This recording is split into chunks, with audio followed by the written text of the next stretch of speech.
Cold weather, cloudy skies, rainy days. I've lived here for a while and it's not my favorite city on earth. But when skies are clear and the weather is warm, there's nothing like Seattle. So spring has sprung and it is a surprisingly sunny day in Seattle. Look at all the people out today. I'm with my brother Bryan. What's up? And his dog Hank. After a quick trip to the beach and the dog park, we're headed to the ferry terminal to catch a ride over to Bainbridge Island. We literally missed the boat, and this is the only bummer about taking these ferries in Seattle. Waiting.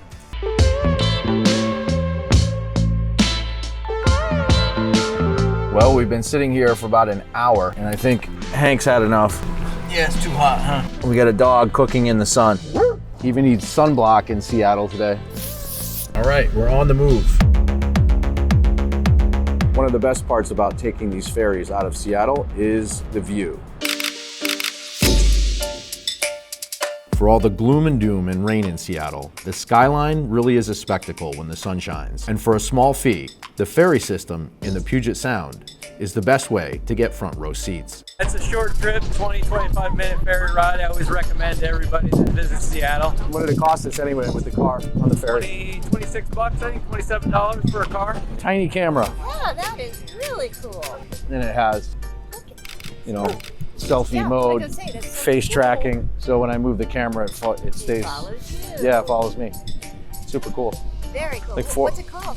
Osmo Pocket Camera 2.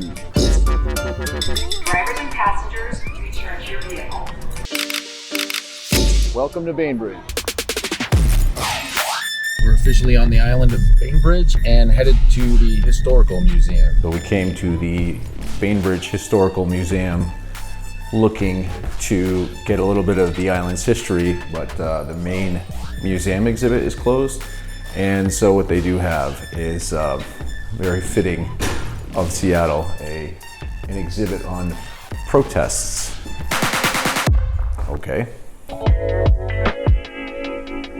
1969, the island's first traffic light is installed at the intersection of Highway 305 and Winslow Way. Since the Historical Museum only had an exhibit on protests, we're stuck with the timeline of placards here outside of the place. The short history of Bainbridge is that it was home to the Squamish tribe for thousands of years, until white settlers decided the island was better used for logging and shipbuilding. 1854, they built what was then the world's largest lumber mill. And in 1855, the Treaty of Port Elliot officially kicks the Indians out. 1873, the Port Blakely Hotel is built with 75 rooms, most importantly, a bar. Now, the island is mostly a wealthy bedroom community for people who work in Seattle and can afford to live where homeless people don't camp on their front lawn. What's going on here, Bryan? What are we standing in? It's called a retort. It's an airtight container in which preservative is pressure cooked into wood products. So I'm basically standing in a giant oven that was once used to make pressure-treated lumber. So that's it for Bainbridge history. Now the important part, food. The first stop on our food tour, Proper Fish, a place so well known for its fish and chips, they even serve them in taco form. We've got the prawn and crab cocktail and beer-battered Atlantic cod tacos. The place reminds me of one of those seafood shacks on the shoreline in New England. Oh yeah, Old Right? Saybrook or something. In Old Saybrook, where we got the fried clam strips. Yeah, oh yeah, I remember that. Presentation is really nice for, you know, a little seafood shack food, that yeah. it is. French fried fish tacos. What do you think, man? Wow, okay. good, Good. very good. Prawn and crab cocktail. Awesome. It's got like a tangy mayo in there. Perfect. Hank gets his own order of fries. Thank you so much. Thank you, guys. Have a good day. How are the fries, Hank? Good. Frank.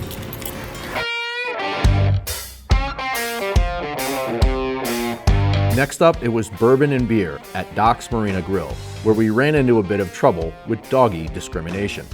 So the other gal just told me I had to be over here to drink my beer. You physically physically have to be on premise to drink here. Right. The dog cannot be on premise. So you can tie the dog to the fence on the other side if you'd like, or you're welcome to carry on, but I can't keep on with the back and forth. Hank, you're getting kicked out of the bar. How much have you had to drink? So your beer and your dog can't be on the same side of the fence. We're just doing our best to satisfy everybody. We saved the best stop on our tour for last and grabbed dinner at this place, Basa. Traditional Vietnamese dishes inspired by French techniques, using all of the great seafood of the Pacific Northwest. They also happen to have a great cocktail program. We got our spiced pear Manhattan, St. George's pear liqueur, 4 roses, a little bit of bitters in there. And a sugared and dried pear dropped in the center there. Oh, that's nice. Then we have our Oaxacan Old Fashioned, mezcal for smoke, a little smokiness in the drink, Luxardo, agave simple syrup, maraschino liqueur, also some bitters. Wow, it's good. It's a little too easy to drink, I'm afraid. I may throw these back a little faster than they were intended to be. For starters, shrimp spring rolls with peanut sauce and spicy truffle wontons. I smelled all the truffle oil walking through the dining room, and so I had to try these truffle oil-based wontons. Oh man, so good. Not as spicy as we anticipated. Not as overwhelmed by the truffle oil as I thought I would be, but really awesome all the same. What do you think, Bryan? We picked the right spot? Oh yeah. For the main course, we had the butter beef and fried rice. Chewy, it reminds me of the little pieces they cut off with scissors at the Korean barbecue. It's very floral. All right, we're going for the chili prawns. And chili oil prawn noodle, salt and pepper tempura shrimp over egg noodles with bok choy, shallot, scallion, and Thai chili. Spicy? No, not spicy at all. Although I would have liked it to be a little more spicy. Nothing's too spicy. Everything is what they would call balanced. Whoa. We've got your Toddy here, Toki whiskey. We've got some yuzu in there. We've got a little bit of honey, clove, anise, lemon. When I saw this on the menu, I couldn't resist. In the French-Canadian culture my brother and I grew up in, a hot toddy is like a rite of passage.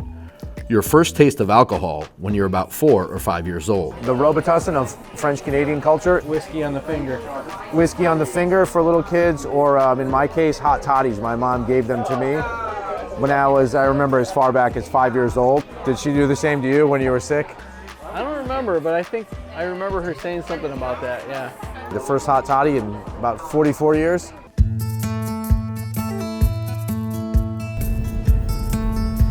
The day is done, our bellies are full, and we are headed back to the ferry. Your daddy's got something good for you. Okay. Thank you. Thank you. Hank, the toll booth treat right there, pal. So Booth William gave you a little treatsy. Any of these day trips out of Seattle on a ferry, definitely expect to pay for it by a lot of waiting. Our ferry back to Seattle to the mainland is a half an hour late. And so we're sitting here in basically a big parking lot with everyone else. It worked? So much. Yeah, you're welcome. Oh my gosh. You got the jumper? You gave him back to my brother? I gave him back to your brother. Yeah. Awesome. Thank you so much. I'm glad that worked out, and I'm really surprised that you had to look so hard for people with jumper cables. I know. Well, I usually have some in my car too, because my car had some electrical issues and I need jumper cables, and I had some, and I'm like, I don't have any. Well, I'm glad we came to the rescue. Someone's car's battery died, and luckily my brother, not surprisingly, my brother had jumper cables in the car, so we were heroes today. If I am pretty, will you love? Headed back on the ferry with the skyline of Seattle lit up like a Christmas tree, I wondered how I could dislike this place so much. Then I remembered the weather forecast for the week. More cold weather, more cloudy skies, more rainy days. Probably time for me to head back to warmer climates. Stay tuned for slightly more salacious content from recent trips to Tijuana and Acapulco.